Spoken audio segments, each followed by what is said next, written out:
Hello बच्चों, welcome back to my channel GK study corner Hindi. जैसे कि आप जानते हैं, हम कर रहे थे क्लास 8 साइंस का chapter number 18 pollution of air and water. तो अभी तक हम लोग एयर पोल्यूशन के बारे में काफ़ी पढ़ चुके हैं। आज हम लोग इसमें करेंगे ग्रीन हाउस इफ़ेक्ट। ये बहुत इंपॉर्टेंट है एग्ज़ाम के पॉइंट ऑफ व्यू से, और अक्सर एग्ज़ाम में इसका क्वेश्चन आता है। You know that the sun rays warm the earth surface. मतलब ये बात हम लोग अच्छे से जानते हैं कि जो सूरज की किरणें हैं वो हमारी धरती की सतह को गर्म कर देती हैं। A part of the radiation that falls on the earth is absorbed bye it. मतलब जब हमारी धरती पे सूरज की किरणें पड़ती हैं तो उसका एक हिस्सा हमारी धरती अपने अंदर सोख लेती है। And the part is reflected back into the space. और उसका एक हिस्सा वो वापस परावर्तित कर देती है। The part of the reflected radiation is trapped by the atmosphere. मतलब जो हिस्सा हमारी जो धरती परावर्तित कर देती है, अपने से वापस भेज देती है, उसे हमारा वातावरण अपने अंदर सोख लेता है। The trapped radiations further warm the अर्थ। ये जो हवा की जो हिस्सा हमारे वातावरण के द्वारा सोखा जाता है, उसकी वजह से हमारी धरती और गर्म हो और ज़्यादा गर्म हो जाती है। If you have seen a green house in a nursery और एल्सवेयर। अगर कहीं आपने ग्रीन हाउस देखा हो किसी पौधों की नर्सरी में या कहीं और, रिकॉल, तो आपको ये अच्छे से याद होगा that the sun's heat is allowed to get in. कि वहाँ पे सूरज की रोशनी अंदर तो आने दी जाती है, but is not allowed to go out. परंतु उसे बाहर नहीं जाने दिया जाता। The trapped heat warms the greenhouse. अब ये जो सूरज की रोशनी जो वहाँ पे फंस चुकी होती है, वो उस ग्रीन हाउस को गर्म कर देती है। The trapping of the radiations by the earth atmosphere is similar. इसी तरह से जो सूरज की किरणों की रेडिएशंस है, उसे हमारा जो वातावरण है वो भी इसी तरह से अपने अंदर सोख लेता है और अपने अंदर ट्रैप कर लेता है। मतलब अपने अंदर उसे फंसा के रखता है। So that is why it is called a green house effect. तो इसी वजह से इसे ग्रीन हाउस इफ़ेक्ट का नाम दिया जाता है। Without this processes life would not have been possible on the earth. तो इस तरह के प्रोसेसेस के बिना हमारी पृथ्वी पे जीवन शायद संभव ही नहीं हो पाता। But now it threatens life. परंतु अब इसकी वजह से हमारे जीवन को खतरा भी है। The excess of carbon dioxide in the air is one of the gases responsible for this effect. मतलब हमारी हवा में जो कार्बन डाइऑक्साइड बहुत ज़्यादा मात्रा में है, वही इस इफ़ेक्ट का एक रीज़न भी है। You know that carbon dioxide is one of the components of air. तो आपको ये अच्छे से पता होगा कि कार्बन डाइऑक्साइड जो गैस है वो हमारी हवा के मुख्य जो गैसें हैं उनमें से एक है। You have also studied. तो आपने ये भी पढ़ा होगा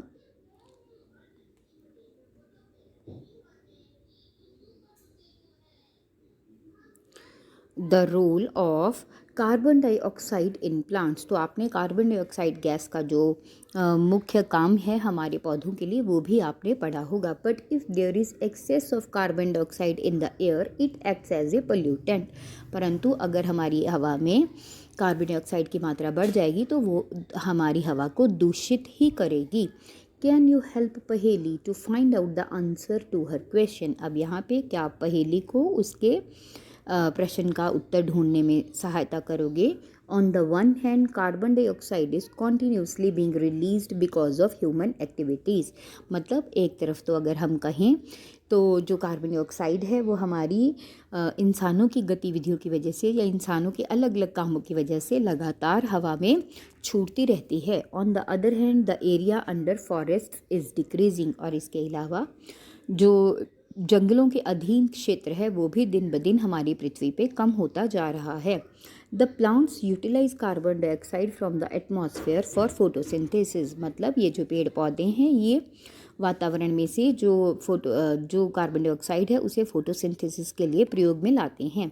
and they thereby decrease the amount of carbon dioxide in the air. और इसकी वजह से हवा में जो कार्बन डाइऑक्साइड की मात्रा है वो कम हो जाती है। Deforestation leads to an increase in the amount of carbon dioxide in the air. अब अगर हम जंगलों का कटाव इसी तरह से करते रहेंगे तो हमारे वातावरण में कार्बन डाइऑक्साइड की मात्रा बढ़ती जाएगी। क्यों बढ़ेगी? Because the number of trees which consume the carbon dioxide is reduced, क्योंकि वो पेड़ पौधे जो कि इस कार्बन डाइऑक्साइड को अपने कामों में प्रयोग में लाते हैं उनकी मात्रा कम हो जाएगी। Human activities does contribute to the accumulation of carbon dioxide in the atmosphere, तो इसकी वजह से जो हमारे इंसानों की गतिविधियाँ हैं उसके कारण भी हमारे वातावरण में जो कार्बन डाइऑक्साइड है उसकी मात्रा दिन ब दिन बढ़ती ही जा रही है। Carbon dioxide traps the heat, अब सबसे बड़ी नुकसान की बात यह है कि जो कार्बन डाइऑक्साइड गैस है उसकी वजह से जो हीट है, जो गर्मी है सूरज की रोशनी की, वो अपने बीच में सोख लेती है and does not allow it to escape into the space, और वो उसे वातावरण में या स्पेस में आगे खुलने नहीं देती। As a result, the average temperature of the Earth atmosphere is gradually increasing. तो इसकी वजह से जो हमारी पृथ्वी का वातावरण है वो धीरे धीरे बढ़ता ही जा रहा है। This is called global warming. इसे ही हम ग्लोबल वार्मिंग का नाम देते हैं। Other gases like methane, nitrous oxide and water vapor also contribute, मतलब ये जो बाकी की और गैसें हैं जैसे कि मीथेन हुई, नाइट्रस ऑक्साइड हुई, वाटर वेपर हुआ, they also contribute towards this effect, इनकी वजह से भी हमारी जो पृथ्वी है उस पे बढ़ने वाली गर्मी दिन ब दिन बढ़ती ही जाती है। They are also called greenhouse gases, तो इन गैसों को भी ग्रीन हाउस गैसेज का नाम दिया जाता है। Global warming has become a major concern for governments worldwide, मतलब हमारी जो पृथ्वी दिन ब दिन गर्म होती जा रही है ये पूरी दुनिया की सरकारों के लिए एक बहुत बड़ा विषय बनता जा रहा है।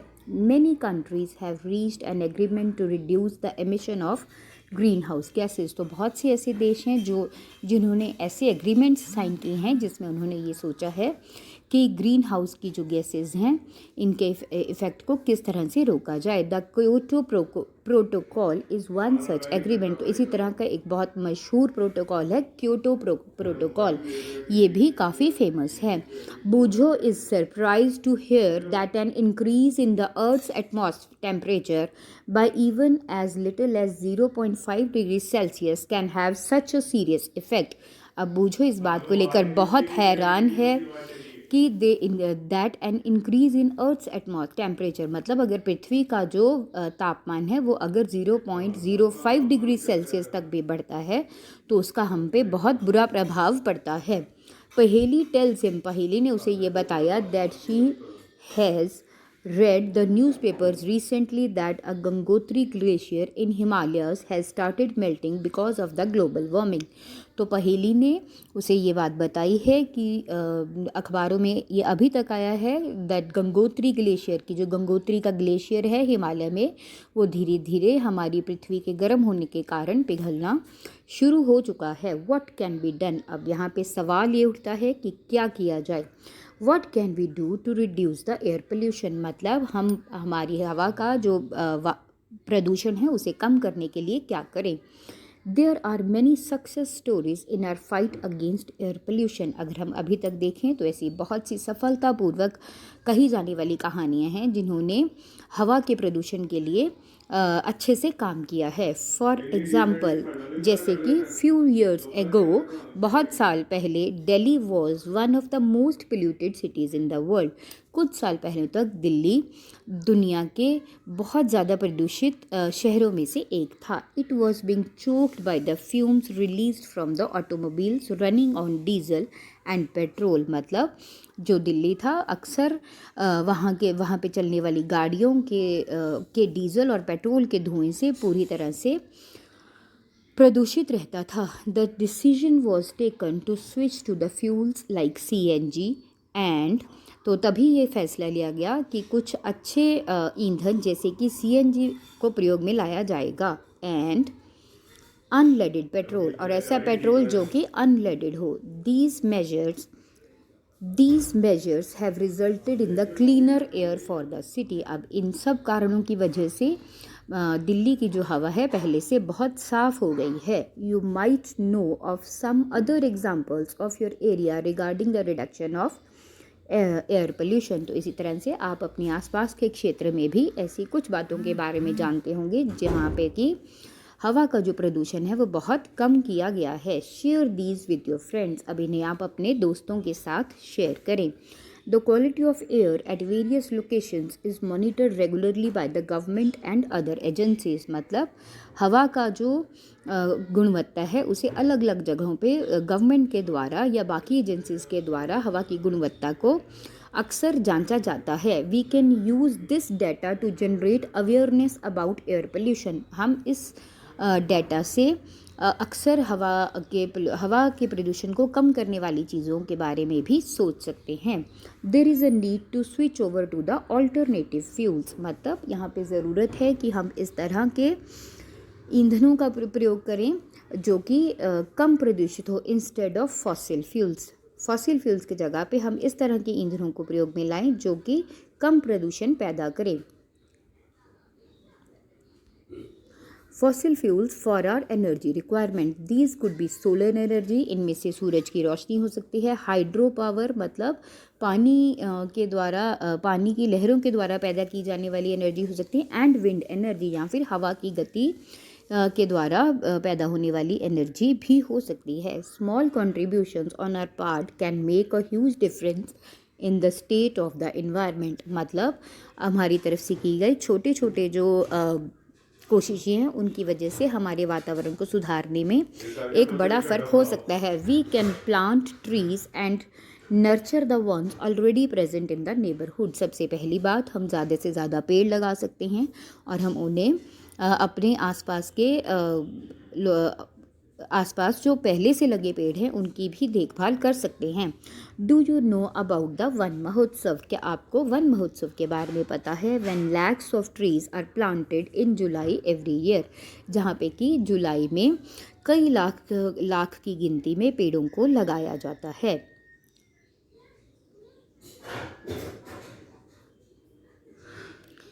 Bujo and Paheli once happened to go in the area where some people were burning dry leaves, मतलब बूझो और पहेली को एक बार ऐसी जगह पे जाने का मौका मिला जहाँ पे कुछ लोग सूखे पत्तों को जला रहे थे। They started coughing because the entire area was full of smoke, उन्हें वहाँ पे खांसी आने लगी क्योंकि पूरी जगह जो है वो धुएं से भर चुकी थी। Paheli thought it would be a better option to put them in compost pit rather than burning, तो पहेली ने ये सोचा कि कहीं बेटर होगा कि अगर हम इन सूखे पत्तों को जलाने की जगह कंपोस्ट पिट में डाला जाए। What do you think?